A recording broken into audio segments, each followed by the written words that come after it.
Starting in 5 seconds. Mr. Deputy Chairman, sir, I am sure the honorable members are aware that we are facing a very difficult situation in view of the failure of monsoon. The food situation has been with us for quite a long time, and so far as the agricultural program is concerned, I do agree that in spite of our best efforts, it has not been possible for us to achieve the various targets that we fixed for ourselves. To that extent, I am prepared to confess failure that, in spite of our desires and in spite of our efforts, the production did not keep pace with the increase in population. But this year, the position has been made a little more difficult because of the monsoon failure. I have looked into the records of the behavior of the monsoon, and I find that within this century there has not been as much widespread failure of the monsoon as we have had during this year.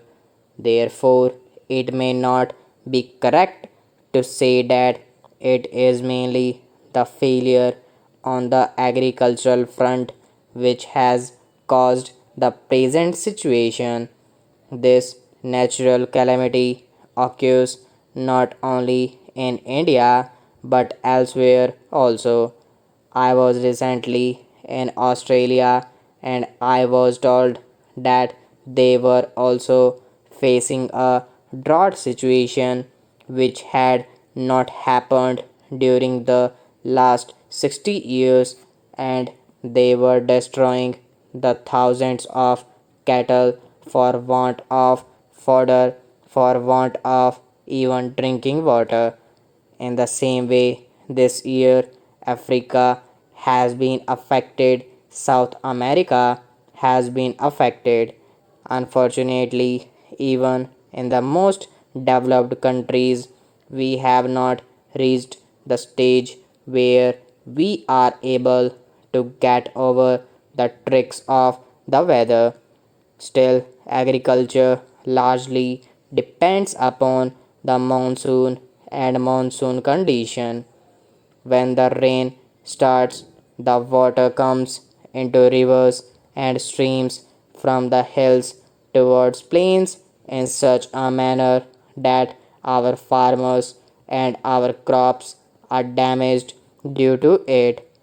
And despite all these years of independence, we are not able to make any such plan that can make arrangements of irrigation by stagnating the flow of flood water or save the people from the havoc caused by flood.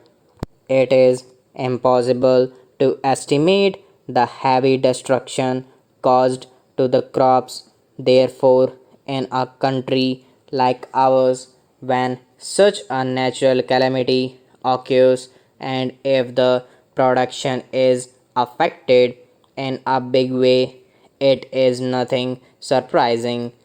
It is this situation which we are called upon to meet.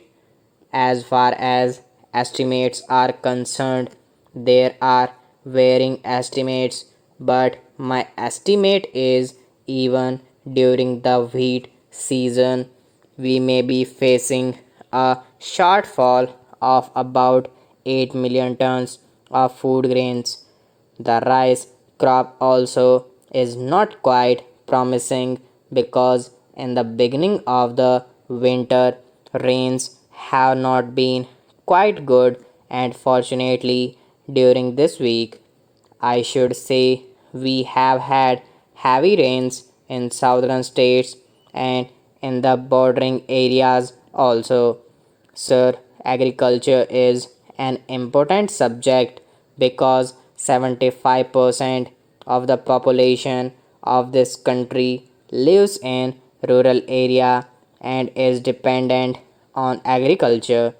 It may be agreed that the success of an agricultural program, however, depends ultimately on what happens at the farm level, on whether or not adequate arrangements exist to provide the individual farmers with the knowledge, the resources, and above all the incentives needed for additional production. However, in the case of commercial crops, the time has come to consider whether the existing machinery should not be further strengthened to ensure that these commodities receive special attention needed to secure quicker results. Sir, fortunately, our country has been blessed with a tremendous amount of natural wealth. Underground water is also available in abundance and can be best utilized to encourage irrigation through two wells. Electricity is the basic necessity to meet irrigation requirements, but these are not enough. There is a need for spot price for agricultural products. You will agree that there is need to formulate a policy that will encourage agricultural production and provide remunerative prices to farmers. The farmers in our country, not only after independence but before that too, were the victims of the middleman who just extracted all benefits out of them. There was a time when our country used to import food grains, but our farmers took up the challenge and brought about a green revolution, so much so that today we are in a comfortable position. But due to faulty policies, our farmers don't get remunerative prices. As already pointed out, there is also a need for continuing vigilance in regard to prices. The current trend of wholesale and consumer price index reflects the growing pressure, which is to some extent inevitable in a developing economy, on supplies of food grains and other essential commodities. Not only is the consumer demand increasing, but with the rising standard of living, there is a shift in the pattern of consumption from coarse grains to rice and wheat, and from coarse and medium cloth to fine and superfine cloth. The overall picture is one of promise or rising growth rates in the basic fields of industry, though these rates at present is somewhat below the expectations in the plan. It will be necessary in the months and years to come to strengthen the forces which contribute to higher levels of growth, not only in industry but also and more fundamentally in agriculture. But in all these cases, the government had been forced to take this step because of agitation of the relevant industry.